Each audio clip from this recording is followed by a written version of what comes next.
Kumusta po kayo lahat mga kabahay? 22.95 square meter studio type condominium unit dito po sa Deca Homes, Manila. Ito na po ang pinaka-affordable na condominium unit dito po sa Deca Homes mga kabahay.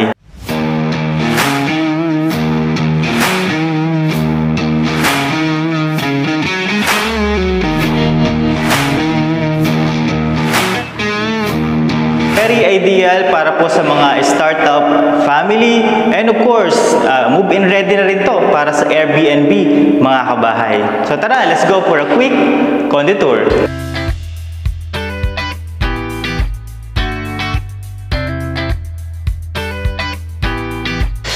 Alright mga kabahay, so when you enter the door, yan. By the way, ito po pala ay made from solid wood, kaya maganda talaga siya.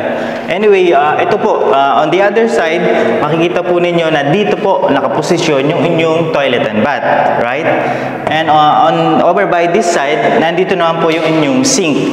Yan. Well, actually, namumove to mga kabahay, no? Pero, ideally, maganda na yung pwesto niya dito. So, huwag niyo na, kahit hindi niyo na po tanggalin. At, siguro magpa-setup na lang po kayo ng wall cabinet or hanging cabinet dito. And, dito po, no? Yung, ideally, ang posisyon ng inyong refrigerator. Yan. Nandito na rin yung ating circuit breaker. So, yan. Tara, let's check the rest of the unit, mga kabahay.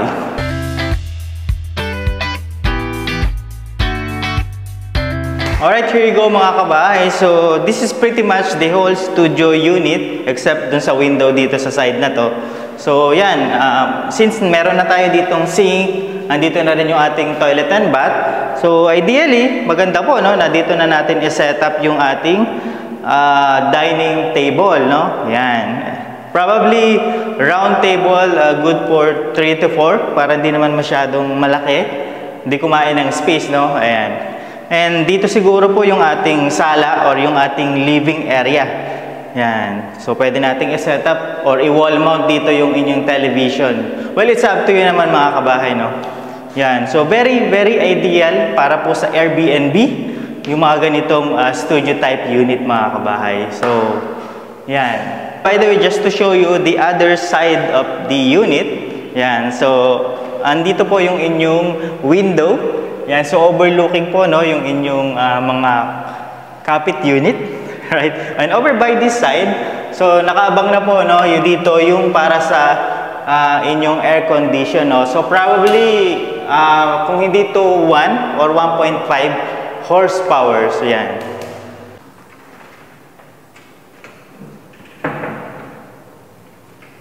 Alright, and there you have it mga kabahay.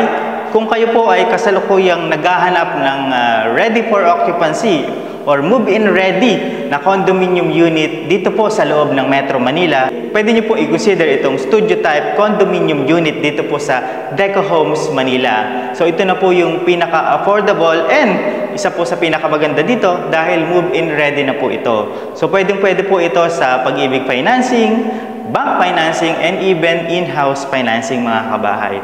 Yan, kung para sa end use, kung kayo po ay nagtatrabaho dito po sa loob ng Metro Manila, very accessible po sa lahat ng essential establishments. Yan, pero kung kayo naman ay naghahanap ng for investment, rental investment, well, pwede po ito dahil ito ay Airbnb ready na mga kabahay. So, kailangan nyo na lang itong i-furnish and then you're good to go. Post nyo na po ito sa mga Airbnb sites mga kabahay.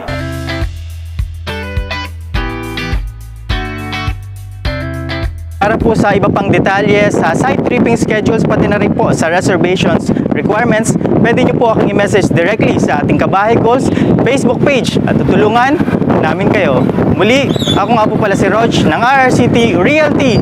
We find home for you.